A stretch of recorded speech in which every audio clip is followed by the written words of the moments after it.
परमेश्वर के प्रति, भगवान के प्रति, ईश्वर के प्रति श्रद्धा का, समर्पण का, विश्वास का उदय होना चाहिए। जिसके हृदय में हुआ, अंदर के भाव गए, वैसे ही व्यक्ति उस परमात्मा से जुड़ जाता है। कोई ट्रांसफार्मर के पास जाए, पूजा करे, अर्चन करे, पुष्प चढ़ाए, धूप दीप नैवेद्य दिखाए और घर को आए तो उससे घर में बिजली नहीं आती। ट्रांसफार्मर के बिजली के तार को अपने घर तक लाना पड़ता है। वैसे ही सिर्फ परमात्मा का पूजन किया तो करने मात्र से घर में गायत्री नहीं आती। उनके साथ अपने दिल के तारों को जोड़ना पड़ता है। जो दिल के तारों को जोड़ता है, हृदय के भावों को जोड़ता है, उसके मन से एक ही स्पंदन उठता है कि मेरे हृदय में, मेरे चिंतन में, मेरी वाणी में, मेरे व्यवहार में, मेरे चिंतन, चरित्र, कर्म, गुण, स्वभाव में सिर्फ ईश्वर के अलावा और कोई व्याप्त नहीं है। वैसे ही उसके जीवन में कल्याण की धारा प्रशस्त होती है। एक नेत्रहीन व्यक्ति था, जगन्नाथपुरी के मंदिर में रोज दर्शन के लिए जाता था। अनेकों लोग लाइन में लगते हैं, उनकी लाइन में वो भी खड़ा होता।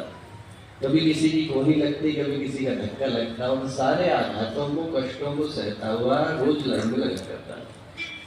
पुजारी रोज देखते थे। एक दिन पुजारी ने हाथ पकड़ लिया, क्यों आते हो?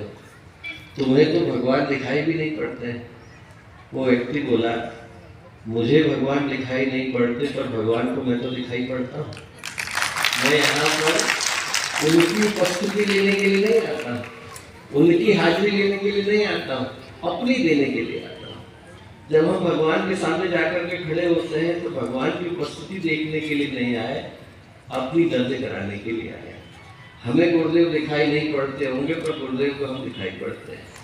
इस भाव के साथ तो हमारे जीवन में, हमारे कर्म में, हमारे भावों में उसी श्रेष्ठ सत्ता का अवतरण हो, जीवन अच्छे पथ की ओर बढ़े। इस कामना के साथ एक बार हृदय की गहराइयों से माँ गायत्री का पावन मंत्र एक बार साथ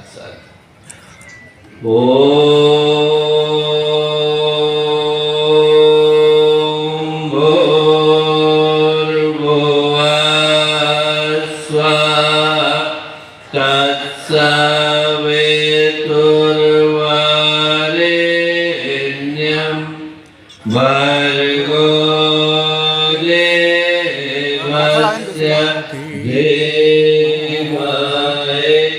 धियो